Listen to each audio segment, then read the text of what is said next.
Firstly, I too would like to recognise the traditional owners of the country, both past and present, on the country who South Australia. I spent a lot of time in my career working with Aboriginal people down there, Noongar people down in South Australia, working in those socio-economic areas as well. And then the department said to me, Simon, but Spike, and please. My name is Spike, and it's after Spike Milligan. Spike, it's time for you to go and do the country service bit. Remember that sort of stuff that you used to have to do? It is a very structured society. It is a very Christian society. Faith means a lot to people in Yarrabah. But when we look at census data again, 64% of population are under 25. Where would you find that elsewhere? 64%. 36% of population are under 16. That's huge, absolutely.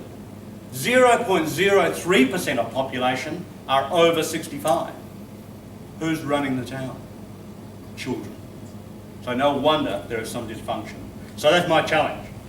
If I've got that challenge out there, my challenge is to educate those kids so that when they come through, they can start building capacity in Yarrabah again. Because we don't have the elder, we don't have the wisdom, the nanas, the Popeyes, we could say Popeyes instead of grandpas down there. We don't have that guidance that normally the elderly give to a community. My school, I've got 575 kids, all Indigenous kids, there's no white kids there at all. In the pre-prep, I've got 3 campuses and they're all separated. In the pre-prep campus, so these is like kindy kids, they're all 3 to 4 years of age, 51 kids. I should have 81 kids, because I know that's the birth rate of Yarrabah. Right? In the primary school, I've got 363 children, and in the high school, I've got 161. I set up what was called the Yarrabah Explicit Improvement Agenda, and we called it ABC. Now, doesn't that ring a bell around education, around schools? It just makes sense. I try to keep everything around me around common sense. I think it went out the window. Probably one of those governments around, could have been Hawkey, I don't know, I'm not sure. But common sense did disappear. So A is attendance, and we have an attendance strategy. Every day I have some of my staff in community supporting parents to get the kids to school. So don't forget, who's got the power in the community? Not the parents, the kids. You know, can we fight against kid peer pressure?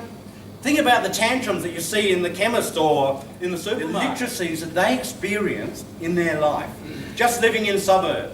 When you look at the buses, there's signage all over them. As we drive around, there's signs everywhere. Yarrabah doesn't have these at all. Then think about the conversations that you've had at home, getting the dinner ready together, that sort of world, the social of sitting down and having a meal. And unfortunately, I think that's sort of missing in a lot of families now, which is a real pity. It's sort of on the lap in front of the box, you know, and you can't talk. You know, that sort of stuff. But yeah, unfortunately, we are going there. I think that's very much a part of society that we've got to drag back.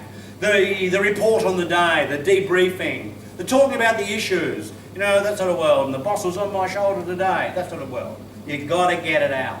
But the kids sit up there and they hear all this. Sometimes maybe they hear too much, but that's all right? But it's really important they hear adult conversation. Very important. My kids are not getting that, which is a real pity.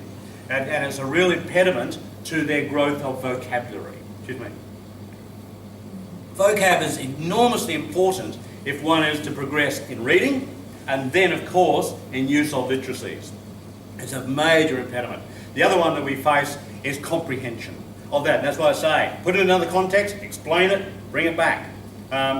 It's something that a lot of our kids really struggle with, of taking something from one context and a conversation into another. I'm working on a community engagement strategy. So when I picked up the school, most of the conversations with my parents were not very nice conversations.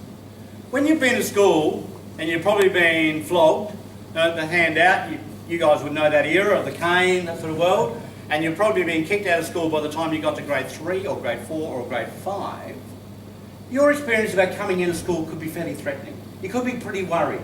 And so again, if you come back to that Maslow's hierarchy of needs, you will come in angry. Because that's the only way you can come in. You get the bravery up and you explode. I work with people very much around recognition, respect for, respect with. And we've now managed to pull that down significantly. We rarely have an explosive conversation, we now have respectful conversations. And that could be around a child's behaviour, it could be around an issue that's in community that's affecting kids at school or the school itself. But it's very much work around respect. And we have what we have now, we call it the Yarrabah Respect Circle: respect for self, respect for others, then respect for the wider community or the environment. And again, wouldn't we all like... Over the last Thursday, Friday, I spent considerable time with an amazing Australian, Dr. Anne Bayeto. Dr. Anne Bayeto works for Flinders University in South Australia. I was previously South Australian. I got to know Dr. Anne really well in my prior life, working with Indigenous kids, working with Cambodian boy soldiers around ESLness, English Second Language, that acronym again, but also developing the capacity to reading. Anne Bayeto is Australia's guru around the teaching of reading. You don't learn to read just by reading. And when I first picked up the school, there was a lot of reading happening, but that's all that was happening. There was no explicit instruction of reading. But guess what, crew? At university, no one is taught how to teach reading. Very little goes on around how do you teach a child who doesn't speak, in first instance, standard Australian English, how to speak it. No one gets taught phonetics, right? How do you say the words? In Yarri lingo, we know that there are 18 sounds, and we've only been doing the project for 2 years. There are 18 sounds that don't exist in Yarri lingo that are required to be proficient in standard Australian English. So we identify those, and then we teach the child the mechanics of how to say it. How do you form your mouth? What muscles do you use? We get them in front of mirrors so they actually see their own mouths. Then you've got to bring that mechanics to automaticity. So you can just say it, like we're up here tonight, like everybody else can speak without even thinking about it, to make the sounds.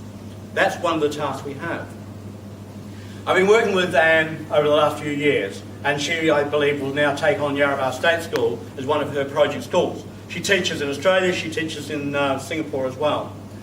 And it's through that I bring a project to you. What I want to do is work with Anne around some explicit reading, the teaching of reading. And in that respect, I want books that turn kids on. I've got a library full of books that are 100 years old. It's not for today's generation. I saw some really exciting books for kids. If you catch the cartoons, I'm talking about like the ABC 2 and 3, the kids' cartoons are really different to the Donald Ducks and Daisies, etc. that we grew up with. They're one-eyed monsters, they're SpongeBob, something or other pants, I'm not quite sure, all that sort of world. But these books are written using characters like that fire kids' imaginations. They're written in fiction, but more importantly, they're also written in non-fiction as well. They're written in science. You know how you remember when you used to have to write up a science experiment? There are reading books that are written that way because our kids need to know all the different genres of writing. To give you a quick example, perhaps too, the importance of this. At prep level and at pre-prep level, we use the Marie Claire test. It's called CAP, Concepts About Print. Because there are no books at home, ladies and gentlemen, we have to teach the front of a book, the back of a book. We teach that the black stuff is writing, and it always starts there, and it always finishes there. And it's always talking about that picture. And the picture will talk also about that black stuff. Right? Then we start talking about the little brief that will be on the back, maybe a photo of the author. You know, there's also usually a little bit about the book, you know, what's inside the book. We teach that explicitly. Right? So what I bring to you is our need for books. I want to take my existing readers, and I shouldn't call them, because readers are actually books, you know, that's all. But I want to take my existing and give them to community. I'm going to send them home with kids. And if I can achieve funding, I want whole new, exciting, but research-based books in my school. I want books that are going to make the next step. Ladies and gentlemen, I'm going to finish there, but I have a little motto. Yarrabah State School, great school, and I'll ensure that it is. Thank you very much for your time.